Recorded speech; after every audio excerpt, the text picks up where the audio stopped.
जोहार नमस्कार। झारखंड समेत देश दुनिया की तमाम बड़ी खबरों में से कुछ प्रमुख खबरों पर आइए नजर डालते हैं। जोहार दर्शकों, स्वागत है आपका आज के ताज़ा समाचार बुलेटिन में। हम आपके लिए लेकर आए हैं झारखंड और देश दुनिया की बड़ी एवं महत्वपूर्ण खबरें।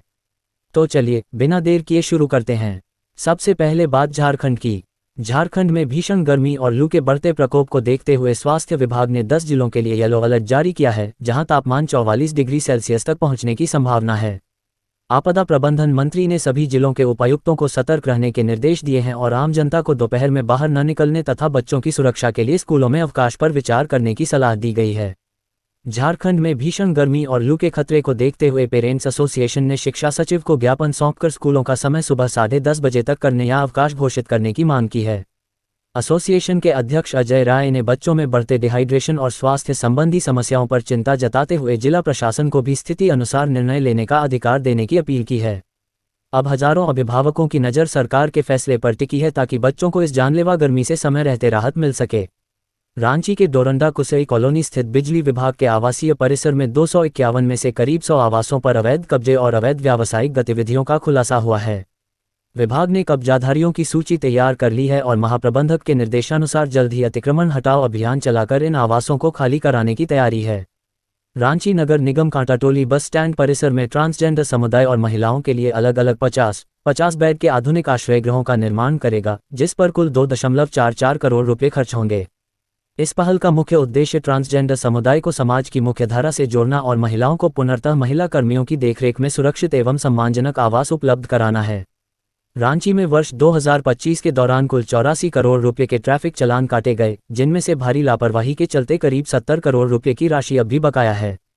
इस स्थिति से निपटने के लिए ट्रैफिक पुलिस अब सख्त रुख अपना रही है और बकाया भुगतान न करने वाले वाहन स्वामियों को नोटिस भेजने के साथ साथ वाहन जब्ती का विशेष अभियान शुरू करने वाली है।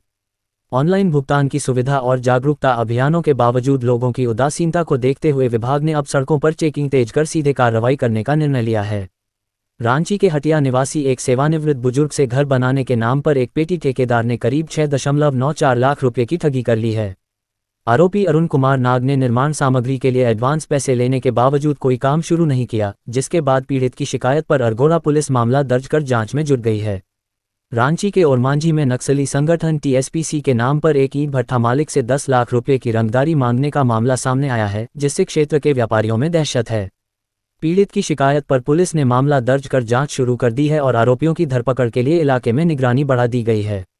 धनबाद के चिरकुंडा में अज्ञात अपराधियों ने वर्चस्व की लड़ाई को लेकर व्यवसायी रोशन बनवाल के घर के बाहर फायरिंग की, जिससे वहां खड़ी ऑटो क्षतिग्रस्त हो गई और इलाके में दहशत फैल गई।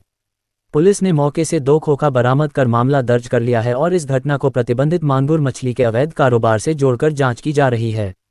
झारखंड पुलिस ने इंटरपोल की मदद से धनबाद के कुख्यात गैंगस्टर प्रिंस खान के करीबी सहयोगी शफी उर्फ मेजर को गिरफ्तार कर लिया है, जिसे कोलकाता एयरपोर्ट के रास्ते भारी सुरक्षा में धनबाद लाया जा रहा है।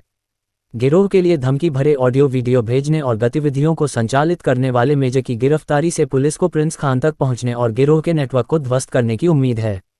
गढ़वा के केतार थाना क्षेत्र में जमीन विवाद को लेकर लगभग 46 लोगों ने एक परिवार पर हथियारों से लैस होकर हमला कर दिया, जिसमें महिला समेत कई लोग गंभीर रूप से घायल हो गए। इस मामले में पुलिस ने 26 नामजद और 20 अज्ञात लोगों के खिलाफ प्राथमिकी दर्ज कर जांच शुरू कर दी है और घायलों को इलाज के लिए सदर अस्पताल भेजा गया है। झारखंड हाईकोर्ट के चीफ जस्टिस महेश शरदचंद्र सोनक ने सपरिवार बाबा बैद्यनाथ धाम पहुंचकर विधि विधान से रुद्राभिषेक किया और राज्य की सुख समृद्धि की कामना की। इस दौरान मंदिर प्रशासन द्वारा उन्हें अंगवस्त्र और बाबा की तस्वीर भेंट कर सम्मानित किया गया, जबकि सुरक्षा के कड़े इंतजामों के बीच पूरा कार्यक्रम शांतिपूर्ण ढंग से संपन्न हुआ। रांची के लालपुर में एक नामी पान मसाला कंपनी के अधिकारियों द्वारा जाली कूपन छापकर और असली कूपनों की चोरी कर करीब 71 लाख रुपये की धोखाधड़ी करने का सनसनीखेज मामला सामने आया है। कंपनी के प्रोप्राइटर कालीचरण सिंघानिया की शिकायत पर पुलिस ने राजस्थान और यूपी के रहने वाले क्षेत्रीय बिक्री प्रबंधक और एरिया सेल्स मैनेजर समेत 4 आरोपियों के खिलाफ प्राथमिकी दर्ज की है। जांच में खुलासा हुआ है कि ये आरोपी पिछले कुछ महीनों से आपराधिक षड्यंत्र के तहत राजस्थान से जाली कूपन मंगवाकर उन्हें धोखे से डिस्ट्रीब्यूटर्स के बीच खपा रहे थे। पूर्व केंद्रीय मंत्री यशवंत सिन्हा ने गिद्दी भुरकुंडा दामोदर पुल की जर्जर स्थिति पर चिंता जताते हुए चेतावनी दी कि यह कभी भी गिर सकता है, जिसके समाधान हेतु उन्होंने राज्य सरकार और कोल इंडिया से वार्ता की है। जीएम की अनुपस्थिति से नाराज होकर उन्होंने समर्थकों के साथ सड़क जाम कर धरना दिया और स्पष्ट किया कि फंड के अभाव में पुल की मरम्मत और निर्माण का कार्य अधर में लटका हुआ है।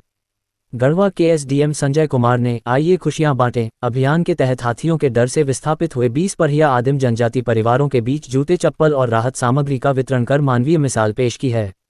भीषण गर्मी के बीच खुले आसमान के नीचे रह रहे इन परिवारों को राहत पहुंचाने के साथ साथ एसडीएम ने उन्हें जंगली जानवरों के खतरे से बचने के लिए सुरक्षित स्थानों पर पुनर्वासित होने का सुझाव भी दिया। झारखंड में राजस्व विभाग द्वारा सॉफ्टवेयर अपडेट किए जाने के बाद जमीन और फ्लैट के दाखिल खारिज म्यूटेशन के लिए ऑनलाइन आवेदन की प्रक्रिया फिर से सुचारू हो गई है। पिछले 5 महीनों से तकनीकी समस्याओं का सामना कर रहे रैयत अब कॉमन सर्विस सेंटर के माध्यम से भी आसानी से आवेदन कर सकेंगे, जिससे जमीन की खरीद बिक्री और लोन जैसे कार्यों में आ रही बाधाएं दूर होंगी। दावा किया जा रहा कि रैयतों की समस्या अब हल हो गई है, मगर तकनीकी खामियों और कार्यालय में बैठे भ्रष्ट लोगों के कारण कई नकली रैयत बनकर खड़े हैं। कागजों में धांधली कर उनके राज उजागर कैसे होंगे, इस पर एक्शन प्लान बनाने की प्रक्रिया चल रही। झारखंड की मंत्री दीपिका पांडेय सिंह ने महिला आरक्षण और परिसीमन बिल को लेकर केंद्र सरकार पर निशाना साधते हुए इसे राजनीति से प्रेरित बताया और ओबीसी वर्ग के प्रतिनिधित्व पर सवाल खड़े किए हैं। उन्होंने आरोप लगाया कि 2023 में पारित विधेयक को लागू करने में देरी और जनगणना के बिना परिसीमन की कोशिश संघीय ढांचे पर प्रहार है, इसलिए इसे तत्काल प्रभाव से लागू किया जाना चाहिए। धनबाद के एसएनएमएमसीएच में महज 2500 रुपये के कैसेट की कमी के कारण अत्याधुनिक फेको मशीन वर्षों से बेकार पड़ी है, जिससे सैकड़ों मरीज मोतियाबिंद की आधुनिक सर्जरी से वंचित हैं। विभाग द्वारा प्रबंधन को बार बार सूचित करने के बावजूद आपूर्ति सुनिश्चित नहीं हो पाई है, जिसके चलते मरीजों को मजबूरन पारंपरिक या महंगी निजी सर्जरी का सहारा लेना पड़ रहा है। अब देखिए राष्ट्रीय एवं अंतर्राष्ट्रीय सुर्खियां।